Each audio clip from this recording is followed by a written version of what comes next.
Hey guys, I'm back for another review. This time I'm back for the Thor movie review. And I know it's a bit dark in this room, but I kind of got my light the best I can, shining on me the best. Well, that's better actually. Yeah. This is a review of this Thor live-action movie, the one done starring Chris Hemsworth and cast Anthony Hopkins as Thor and other things, but the whole movie in general. Now, I love the cast in this. They picked good people to play characters. Definitely picked a great Thor. I'm actually looking forward to seeing Thor in the Avengers movie, just Thor, more than Iron Man, even though I like Robert Downey Jr. as Iron Man, and Samuel Jackson's the Fury. I'm looking forward to seeing Thor the most until I see Captain America. I'm probably looking forward to him too. I will be seeing the next installment to the Marvel Studios line, which is Captain America, the First Avenger movie, which sounds to be great. Anyway, we're not talking about the First Avenger movie, are we, with Captain America? We're going to do that when that is released, and I see that. The same with Green Lantern, which has nothing to do with Marvel, so we'll get away from that, for now at least. Thor, the live-action movie. You have cast members like Chris Hemsworth as Thor, Odin, played by Anthony Hopkins, Sif, Volstagg, Loki, Vandrel, Hogan, Frost Giants, Devastator, and many others. Nick Fury even prevailed at the end of this movie near the credits, and we'll get to that when we get to the credit bit. Thor movie now. You've got Thor starting off. We've got a car driven and crashes straight to a guy. And then it goes straight to well, he gets hit, lying on the ground. He goes, "Hopefully you're not dead." Natalie Portman says, "Hopefully you're not dead," and it is. Chris Hemsworth lying on the floor, basically Thor dead. Lying there. Then it goes back to Asgard with Thor. I'm just looking at my dog. Thor does in Asgard as a kid with his dad. His dad tells him about the Mjolnir hammer and stuff like that, and then he does get the hammer and kind of like raises it to the sky. And he gets praised by his father, like you saw in the intro at the beginning of this video. At the beginning of this video, you saw an intro which was just a bit of music, like little background music, before any voices, with Thor standing with Odin with his hand on his shoulder, which is a very, very nice picture. Probably the best Thor picture taken so far. Probably the only best Thor picture taken. Apart from that one that's painted, I've got a poster which I haven't got up yet, which I'll probably put up here somewhere, because this is where I do my reviews now. Probably put up there.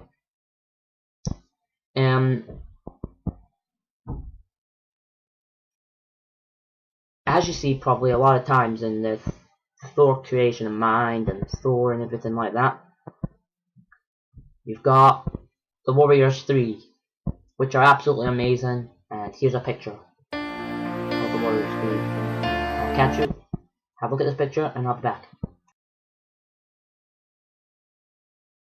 There's the Warrior 3, you get to see that. There's the picture of Warriors 3.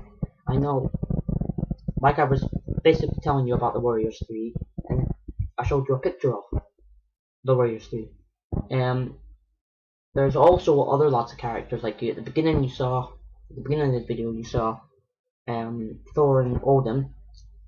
Just then you saw the Warriors 3, Hogan, Vandrel, and Volstagg. 3 really cool characters. Now, they're exactly played off like the movie, like the cartoon character ones and the comic ones. They're absolutely fantastic actors. Whoever they hired to play them was amazing. The only fault was with the toy versions of them, which didn't really give off much likeness. Next up, here's another person, which is actually, this is going to be a little bit of a quick rant about Loki. So here's Loki.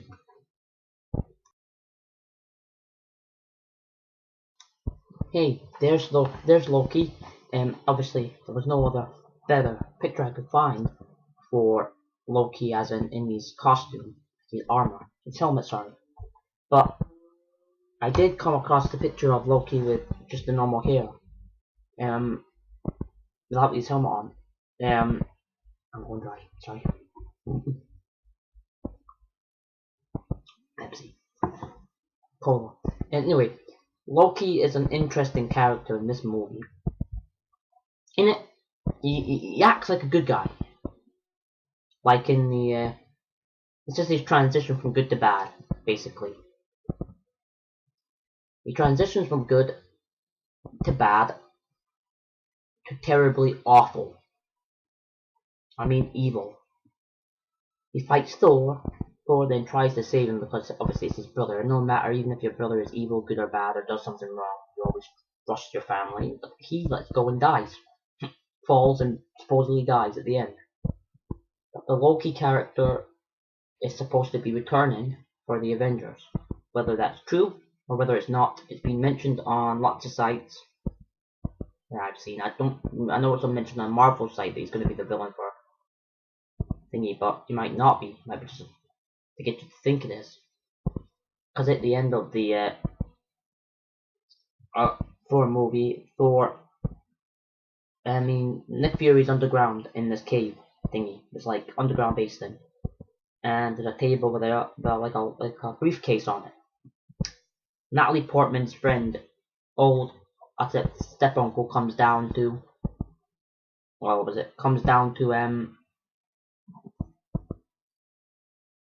investigate with Nick Fury. He asks Nick Fury, says, Nick Fury basically just says that he doesn't know what it is, and then at the same time we see a glimpse of Loki in the mirror, but we don't see him standing next to Nick Fury, and that it's in the mirror. He actually goes, so what is this then? And then the old guy goes, so what is this then? So in my little prediction, I think the old guy is Loki at this point, but I do know Loki is definitely going to be one of the villains in the Avengers. Whether he's going to be the main villain is still perceived to be noticed or not. He's definitely going to be the villain. He's definitely the villain. A villain and a bad guy. But is it necessary that he might not be the villain, the main leader villain? You could have anybody like Graviton, Galactus. I'll be wrong. Galactus is more or less the Fantastic Four type hero, but you know what I mean. You could have Norman Osborn as the villain. You could have Red Skull, or a whole heap of different villains, like a whole team of villains. Like Loki could team up with loads of people, like the Enchantress and a lot of others, to attack. Anyway, yeah, big budget, and it was worth the money because I am satisfied by this movie. It's the best movie I've seen at the cinema so far to do with superheroes. Okay, it's the best superhero movie I've ever seen. For action and stuff, but for comedy superhero movies, it would have to be the actual superhero movie with Drake Bell. Anyway, this is a great superhero movie. If you're a Marvel fan, get your backside down to the cinema and go sit in the cinema seats and pay to watch this movie. This movie is worth seeing, worth the money. Well, I never really paid for it, but my dad did. But it's still worth the money, and that's far enough for me. The end of my review. So leave comments, rate, comment, subscribe to this site, and if you have any comments on how bad I did the review, comment. If you thought it was good, comment. If you thought it was terrible, comment. If you don't really care, comment. Don't comment. I really don't know, and I really don't care too much. Anyway, rate, comment, subscribe, and I'll catch you later in my next video, which will probably just be up next, which will probably be one of my DVDs I've gotten down there. Not giving anything away.